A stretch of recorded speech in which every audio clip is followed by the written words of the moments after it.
दोस्तों, द्वारका एक ऐसी प्राचीन धार्मिक नगरी है जिसे स्वयं भगवान श्री कृष्ण ने बसाया था। हिंदू धर्म में द्वारका को 7 सबसे प्राचीन नगरों में से एक माना जाता है। बाकी 6 नगर हैं मथुरा, काशी, हरिद्वार, अवंतिका, कांचीपुरम और अयोध्या। कुछ लोग द्वारका को द्वारावती, कुस्थली, अनारतक, ओखा मंडल, गोमती द्वारका, चक्र तीर्थ, अंतदीप, वाणी दुर्ग के नाम से भी जानते हैं। इस नगरी की चारों ओर बहुत लंबी दीवारें थी जिसमें कई द्वार थे। कई द्वार का नगर होने के कारण ही इस नगरी का नाम द्वारका पड़ा। परंतु अब यहाँ ये सवाल उठता है कि श्री कृष्ण की मृत्यु के बाद अचानक ऐसा क्या हुआ कि ये पूरी नगरी समुद्र में जलमग्न हो गई। दोस्तों, आज के इस वीडियो में हम आपको बताएंगे कि आखिर कब, क्यों, कैसे डूबी थी श्री कृष्ण की द्वारका। नमस्कार दोस्तों, स्वागत है एक बार फिर से आपका हमारे YouTube channel the diamond talk पर। यदि चैनल को अभी तक आपने सब्सक्राइब नहीं किया है तो सब्सक्राइब जरूर करिएगा, क्योंकि सनातन धर्म से जुड़े हुए रोचक वीडियो हम आपके लिए लेकर आते रहते हैं। दोस्तों, द्वारका नगरी को श्री कृष्ण की कर्म भूमि भी माना जाता है। महाभारत में वर्णित कथा के अनुसार श्री कृष्ण ने जब कंस का वध किया तब जरासंध ने कृष्ण और यदुवंशियों का नामो निशान मिटाने का संकल्प लिया और मौका मिलते ही जरासंध मथुरा और यादवों पर बार बार आक्रमण करता। धीरे धीरे उसके अत्याचार बढ़ने लगे तो अंत में यादवों की सुरक्षा के लिए श्री कृष्ण ने मथुरा छोड़ने का निर्णय लिया और मथुरा से निकलने के बाद भगवान श्री कृष्ण ने एक ऐसे नगर की स्थापना की जो विशाल और सुसज्जित था। इस नगर का नाम था द्वारका नगरी। दोस्तों, कहते हैं कि श्री कृष्ण अपने कुल बंधुओं के साथ द्वारका में बड़े आराम से रहने लगे। समय बीतता गया। 36 वर्ष राज्य करने के बाद और श्री कृष्ण की मृत्यु के बाद द्वारका नगरी समुद्र में समा गई। पौराणिक ग्रंथों में द्वारका के समुद्र में विलीन होने से जुड़ी 2 कथाओं का विवरण मिलता है। पहला माता गांधारी द्वारा श्री कृष्ण को दिया गया श्राप और दूसरा ऋषियों द्वारा श्री कृष्ण के पुत्र सांब को दिया गया श्राप। पहली कथा के अनुसार महाभारत युद्ध में कौरवों पर विजय प्राप्त करने के बाद जब युधिष्ठिर का हस्तिनापुर में राज्याभिषेक हो रहा था, तब कौरवों की माता गांधारी ने अपने 100 पुत्रों के वध और महाभारत युद्ध के लिए श्री कृष्ण को दोषी ठहराते हुए श्री कृष्ण को श्राप दिया कि जिस प्रकार कौरवों के वंश का नाश हुआ है, ठीक उसी प्रकार यदुवंश का भी नाश होगा। दूसरी कथा के अनुसार महाभारत युद्ध के 36 वर्ष पश्चात द्वारका में तरह तरह के अपशगुन होने लगे। तब एक दिन महर्षि विश्वामित्र, देवश्री नारद, कर्ण आदि द्वारका आए। वहाँ यादव कुल के युवकों ने उनके साथ परिहास करने का सोचा। इसके लिए वो श्री कृष्ण के पुत्र सांब को स्त्री वेश में ऋषियों के पास लेकर गए और कहा कि ये स्त्री गर्भवती है।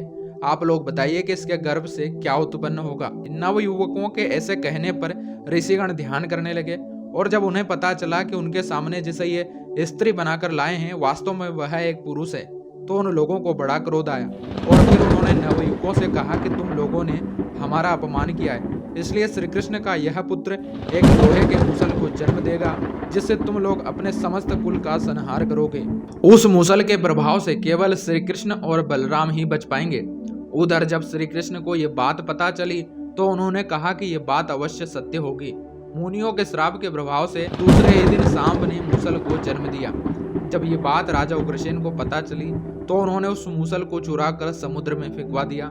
इसके बाद राजा उग्रसेन व श्री कृष्ण ने नगर में घोषणा करवा दी कि आज से कोई भी वृषणी व अंधकवंशी अपने घर में मादक तैयार नहीं करेगा और यदि ऐसा करता कोई पकड़ा जाए तो उसे मृत्यु दंड दिया जाएगा। घोषणा सुनने के बाद द्वारका वासियों ने मदिरा न बनाने का निश्चय किया, परंतु इसके बाद भी द्वारका में भयंकर अपशगुन होने लगे। प्रतिदिन आंधी चलने लगी, चूहे इतने बढ़ गए कि रास्ते में मनुष्यों से ज्यादा चूहे हो गए। उस समय भी मादक का भोग चल रहा था। उधर नगर में होते इन अपशगुन को देख श्री कृष्ण को समझ में आ गया कि कौरवों की माता गांधारी का श्राप सत्य होने का समय आ गया है। उन्होंने देखा कि इस समय वैसा ही योग बन रहा है जैसा कि महाभारत युद्ध के समय बन रहा था। फिर श्री कृष्ण ने यदुवंशियों को तीर्थ यात्रा करने की आज्ञा दी। श्री कृष्ण की आज्ञा से सभी यदुवंशी समुद्र के तट पर आकर निवास करने लगे। प्रवास तीर्थ पर रहते हुए एक दिन सात्विकी ने आवेश में आकर कृतवर्मा का उपहास उड़ाया और अनादर किया। कृतवर्मा ने भी फिर उपहास उड़ाया तो सात्विकी को क्रोध आ गया और उसने कृतवर्मा का वध कर दिया। यह देख अंधकवंशियों ने सात्विकी को घेर लिया और हमला कर दिया। सात्विकी को अकेला देख श्री कृष्ण के पुत्र प्रद्युम्न उसे बचाने दौड़े और सात्यकी और प्रद्युम्न अकेले ही अंधक वंशियों से भिड़ गए, परंतु संख्या में अधिक होने के कारण वे अंधक वंशियों को पराजित न कर पाए और अंत में उनके हाथों मारे गए। अपने पुत्र और सात्यकी की मृत्यु से क्रोधित होकर श्री कृष्ण ने एक मुट्ठी एयर का घास उखाड़ लिया। हाथ में आते ही वह घास वज्र के समान लोहे का बन गया। जो कोई भी वह घास उखाड़ता वह भयंकर वज्र बन जाता। मूसल के एक ही प्रहार से प्राण निकल जाते थे। उस समय काल के प्रभाव से सभी वीर मूसलों से एक दूसरे का वध करने लगे। यदुवंशी भी आपस में लड़ते हुए मरने लगे। श्री कृष्ण के देखते ही देखते सांब, चारुदेशन, अनिरुद्ध और गद की मृत्यु हो गई। अंत में श्री कृष्ण ने अपने सारथी दारुक से कहा कि तुम हस्तिनापुर जाओ और अर्जुन को पूरी घटना बताओ और द्वारका ले आओ। दारुक ने ऐसा ही किया। उसके बाद श्री कृष्ण बलराम को उसी स्थान पर रहने का बोलकर द्वारका लौट आए। फिर श्री कृष्ण ने पूरी घटना अपने पिता वासुदेव जी को बता दी। यदुवंशियों के संहार की बात सुनकर उन्हें भी बहुत दुख हुआ। श्री कृष्ण ने वासुदेव जी से कहा कि आप अर्जुन के आने तक स्त्रियों की रक्षा करें। इस समय बलराम जी वन में मेरी प्रतीक्षा कर रहे हैं, मैं उनसे मिलने जा रहा हूँ। यह कहकर श्री कृष्ण बलराम जी से मिलने चल पड़े। वन में जाकर श्री कृष्ण ने देखा कि बलराम जी समाधि में लीन हैं। देखते ही देखते बलराम जी शेषनाग रूप में परिवर्तित हो गए और भगवान श्री कृष्ण से आज्ञा पाकर बैकुंठ धाम वापस लौट गए। उधर बलराम जी द्वारा देह त्यागने के बाद कृष्ण वन में घूमने लगे। घूमते घूमते वे एक स्थान पर बैठ गए और गांधारी द्वारा दिए गए श्राप के बारे में सोचने लगे। देह त्यागने की इच्छा से श्री कृष्ण ने अपनी इंद्रियों को संयमित किया और महायोग की अवस्था में पृथ्वी पर लेट गए। जिस समय भगवान श्री कृष्ण समाधि में लीन थे, उसी समय जरा नाम का शिकारी हिरणों का शिकार करने के उद्देश्य से वहां आ गया। उसने हिरण समझकर दूर से ही श्री कृष्ण पर बाण चला दिया। बाण चलाने के बाद जब वो अपना शिकार पकड़ने के लिए आगे बढ़ा तो योग में स्थित भगवान श्री कृष्ण को देखकर उसे अपनी भूल पर पश्चाताप होने लगा। तब श्री कृष्ण ने उसे आश्वासन दिया और अपने परम धाम को चले गए। इधर दारुक हस्तिनापुर पहुंचकर यदुवंशियों के संहार की पूरी घटना पांडवों को बता दी। यह सुनकर पांडवों को बड़ा शोक हुआ। अर्जुन तुरंत ही मामा वासुदेव से मिलने द्वारका चल दिए। अर्जुन जब द्वारका पहुंचे तो श्री कृष्ण की रानियों को रोते देखा।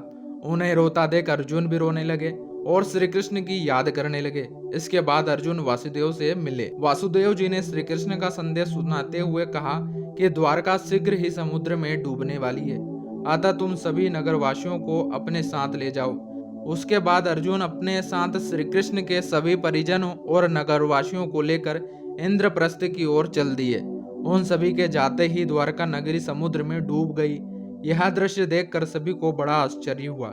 दोस्तों, 2005 और 2007 में भारतीय पुरातत्व सर्वेक्षण के निर्देशन में भारतीय नौसेना के गोताखोरों ने समुद्र में समाई हुई द्वारका नगरी के अवशेषों को खोज निकाला, जो इस पौराणिक कथा की प्रामाणिकता को साबित करता है।